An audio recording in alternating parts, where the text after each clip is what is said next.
नमस्कार दर्शक बंधु मु अनिता आज आपण मानक पई नहीं आसी एक नुआ रेसिपी चिंगुड़ी पुरदिया छचिंद्रा।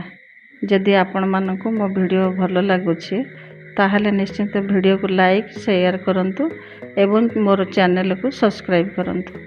एही रेसिपी पई आवश्यक उपकरण भजा जाइथिबा चिंगुड़ी एवं छचिंद्रा, आगुरु भिजा जाइथिबा बुट डाली बा चना डाली चाउल, पियाज, अदा, रसुण, गरम मसला, मीट मसला, चिकेन मसला, लंका गुंड एवं हलदी गुंड। प्रथमे छचिंद्रा को नहीं एमती चोपा छड़े दिंतु। तापर ताको एहीपरि साइज रे छोट छोट खंड करी काटी दिंतु।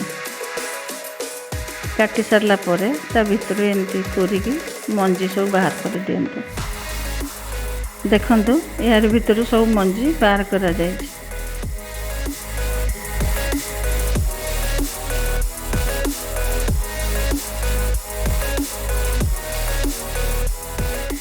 चिंगुड़ी कषिबा पई प्रथमे गैस रे कड़ाई बसे तेल पकांतु।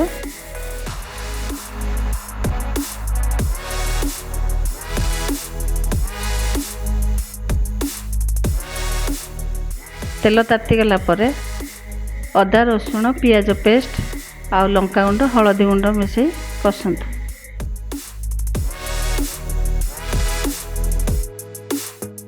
टिके कषि गला परे मीट मसला, गरम मसला, चिकेन मसला पकई पुणी थरे कषि दियंतु।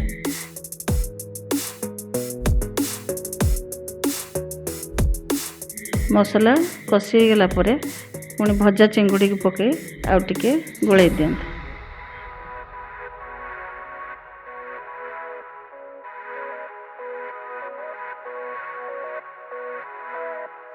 कषा जाइथिबा चिंगुड़ी को छचिंद्रा भितर एमती पूरा दे दियंतु।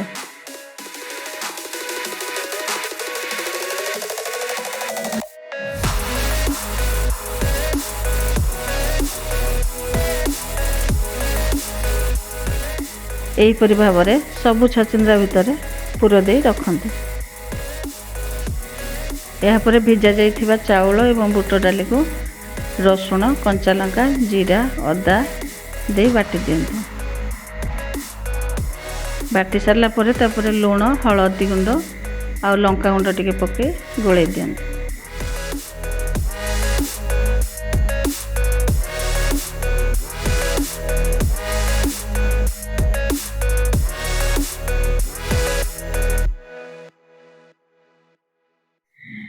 या परे गैस ऊपर कड़ाई बसे रिफाइन तेल ढालंतु। तेल तातिला परे पूरा दिया जाइथिबा छचिंद्रा को पिठौ रे भल भाबरे बुड़े गोटी गोटी करी छाणंतु।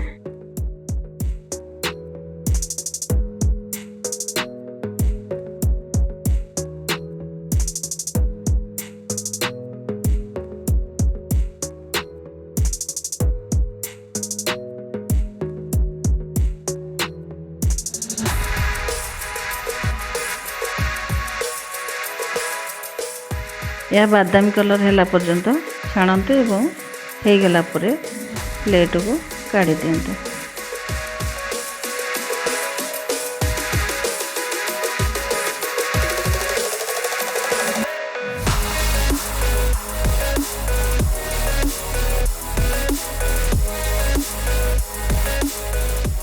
प्रस्तुत हो गला हमर चिंगुड़ी पुरदिया छचिंद्रा।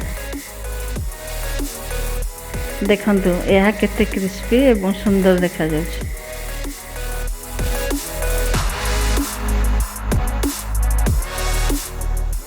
यह आपण जलखिया भाव में खाई परिबे एवं भात सहित मध्य खाई परिबे।